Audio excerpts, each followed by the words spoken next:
পঞ্চপাণ্ডবের banner নিয়ে নাগিন ডান্সে মাতল প্রবাসী দর্শকরা। নিজেকে প্রমাণ করলেন মুস্তাফিজুর কেন সেরাদের সেরা। ভারতকে হারিয়ে এশিয়া কাপের ফাইনাল নিশ্চিত করতে চান বললেন সাইফ হাসান। প্রিয় দর্শক, এশিয়া কাপের সুপার ফোরে শ্রীলঙ্কাকে হারিয়ে দিয়েছে বাংলাদেশ। যারা কিনা বাংলাদেশকে সুপার ফোরে তুলল সেই দলকেই হারিয়ে এশিয়া কাপের ফাইনালে উঠতে যাচ্ছে টাইগাররা।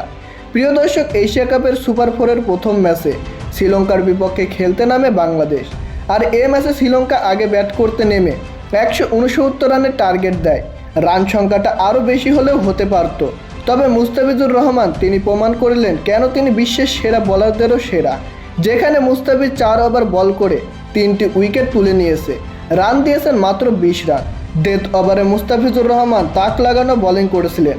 শ্রীলঙ্কার দেওয়া 169 রানের টার্গেটে বাংলাদেশ 4 উইকেটের জয় পেয়েছে মাত্র 1 বল হাতে থাকতে। এ ম্যাচে বাংলাদেশের হয়ে দারুণ ব্যাটিং করেছে তাহিদ হৃদয় ও সাইফ হাসান।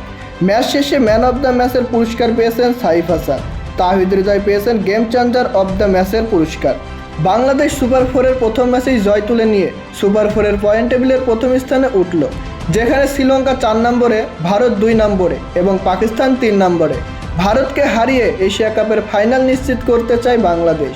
যেখানে ম্যাচ শেষে সাইফ হাসান বলেন, ফাইনাল খেলার স্বপ্ন অবশ্যই দেখা উচিত। পরবর্তী ম্যাচ ভারতের সাথে, এখন পুরোপুরি ফোকাস ভারতের দিকে। এশিয়া কাপের সুপার ফোরে নিজেদের দ্বিতীয় ম্যাচে 24শে সেপ্টেম্বর ভারতের বিপক্ষে মাঠে নামবে বাংলাদেশ। এরপর সুপার ফোরের শেষ ম্যাচে পাকিস্তানের বিপক্ষে বাংলাদেশ মাঠে নামবে 25শে সেপ্টেম্বর।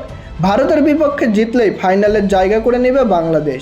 প্রিয় দর্শক, এশিয়া কাপে শ্রীলঙ্কার বিপক্ষে বাংলাদেশের এমন জয়ে প্রবাসী বাংলাদেশি সমর্থকরা নাগিন ডান্সে মেতে ওঠেন। তাদের সাথে ছিল পঞ্চপাণ্ডবের ব্যানার। তো প্রিয় দর্শক, বাংলাদেশের কালকের ম্যাচ আপনাদের কেমন লেগেছে এবং কেমন এনজয় করেছেন অবশ্যই আমাদের জানিয়ে দিবেন কমেন্ট বক্সে।